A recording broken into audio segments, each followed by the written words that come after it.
Good morning. Welcome to the lecture on numerical integration.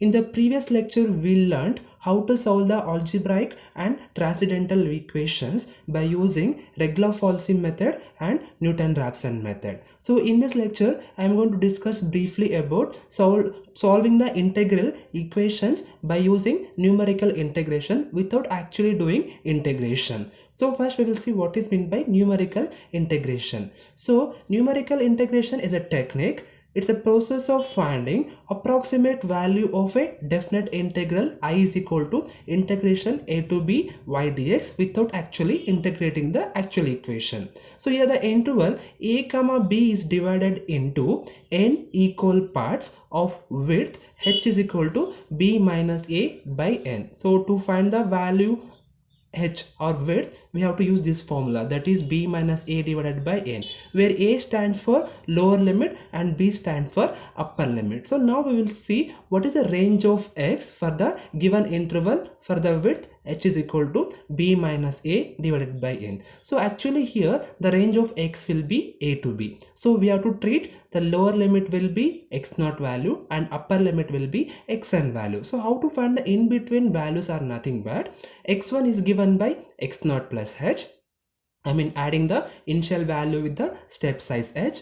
X2 is given by x1 plus h, adding the previous value with width h. X2 is given by x1 plus h, adding the previous value with width h. X3 is given by x2 plus h, adding the previous value with h. And we can so like this we are doing, means the last value will be xn minus 1 plus h will be xn. So that will be, we can take it as a b value. So here we can observe that the value of x naught is less than of the x1, it is less than of x2, it is less than of x3, and so on, it is less than of b. So we can conclude that the value of a will be less than of b. So we have to make a note on few points here. First one, when we divide the interval a comma b into n equal parts, so there will be, we have n plus 1 values of x. So if the value of n is equal to 6 means we'll be having the data of x will be in terms of 7 we'll be having, that is x0, x1, x2, x3, x4, x5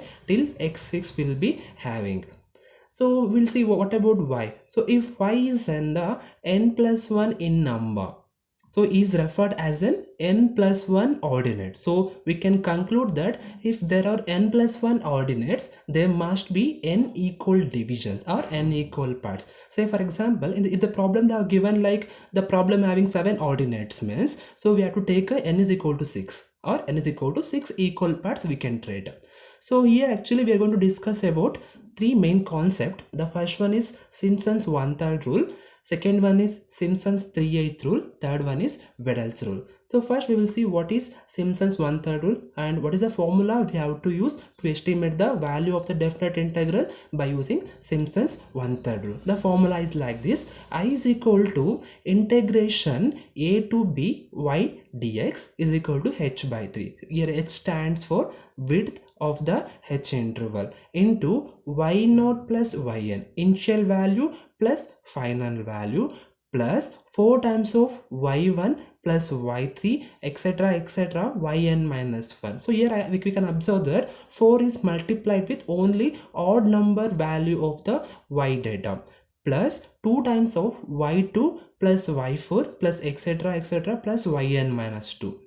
So here 2 is multiplied with even number of the y values. So this is a formula for to compute the value of the definite integral by using Simpsons 1/3 rule. So next is Simpsons 3/8 rule. The formula is like this: I is equal to integration a to b y dx is equal to 3h by 8 into y0 plus yn. Same thing again, y0 is the initial, yn is a final, plus 3 times of y1 plus y2 plus y4 plus y5 etc etc yn minus 1, plus 2 times of y3 plus y6 plus etc etc yn minus 3. So here we can observe 2 is multiplied with only n is a multiple of 3, so y3 plus y6 plus y9 etc. In the upper equation 3 is multiplied with all the values except the y3, y6, y9. Like that only we have to remember the formula. So next one is Weddell's rule. So So here, if n is equal to 6, the formula will be like this. I is equal to integration a to b y dx 3h by 10 y0 plus y6. Same thing here, first and last value, plus 5 times of y1 plus y5 plus y2 plus y4 plus 6y3. So if n is a multiple of 12, if n is equal to 12 is there, means the formula will be like this. I is equal to integration a to b y dx plus is equal to 3h by 10 y0 plus y12 plus 5 times of y1 plus y5 plus y7 plus y11 plus y2 plus y4 plus y2 plus y8 plus y10 plus 2 times of y6 plus 6 y3 plus y9. So this is the formula for Wedel's rule when n is a multiple of 6 and n is a multiple of 7. So now we'll see which formula we have to use when what is the value of the n. So we can see here, so Simpson's one-third rule can be applicable only if n is a multiple of 2. So like if n is equal to 2, n is equal to 4, n is equal to 6, like that is there, means we have to use Simpson's one-third rule. So Simpson's 3/8 rule can be applicable if n is a multiple of 3's, like if n is equal to 3, if n is equal to 6, if n is equal to 9, and so on is there, means we have to use Simpson's 3/8 rule. So like that, so if n is a multiple of 6 are there, means if n is equal to 6, n is equal to 12, n is equal to 18 is there, means we have to use Wedel's rule. So now we will see few examples on Simpson's one-third rule. So the problem is like this: evaluate integration 0 to 6 3x square dx divide in the interval 0 to 6 into 6 parts by applying Simpson's one-third rule. So here we can observe the lower limit is 0, upper limit is 6. So a is equal to 0, b will be 6. So they clearly mention the interval is divided into 6 parts, so n will be 6 here. So if they mention like 6 ordinates, means we supposed to take n is equal to 5, but here they mention 6 equal parts, so we can take n is equal to 6. So first let me take the formula for Simpson's one-third rule.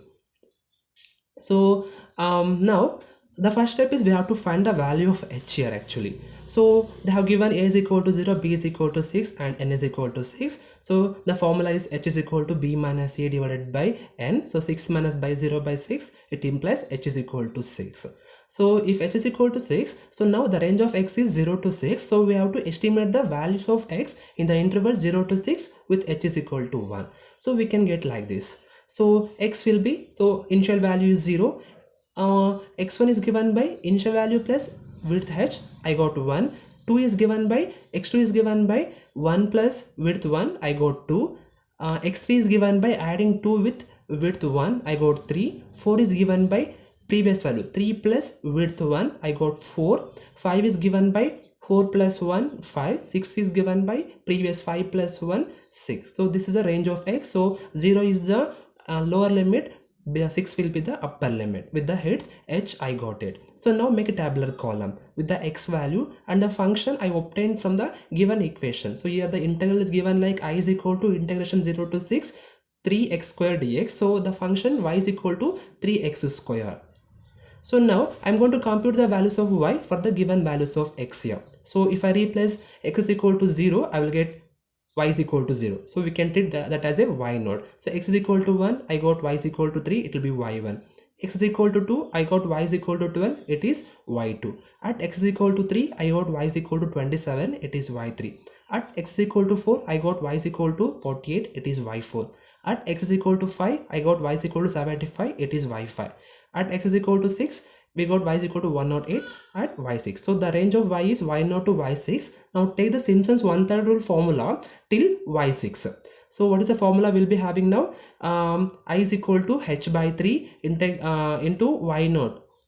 Initial value plus final value y0 plus y6 plus 4 times of only odd numbers y1 plus y3 plus y5 plus 2 times of even numbers, that is y2 plus y4. Since already y6 I took here, so no need to take in the multiple of 2. So I is equal to, replacing all the values, h value, y0 to y6 value, we can get the value as I is equal to 216.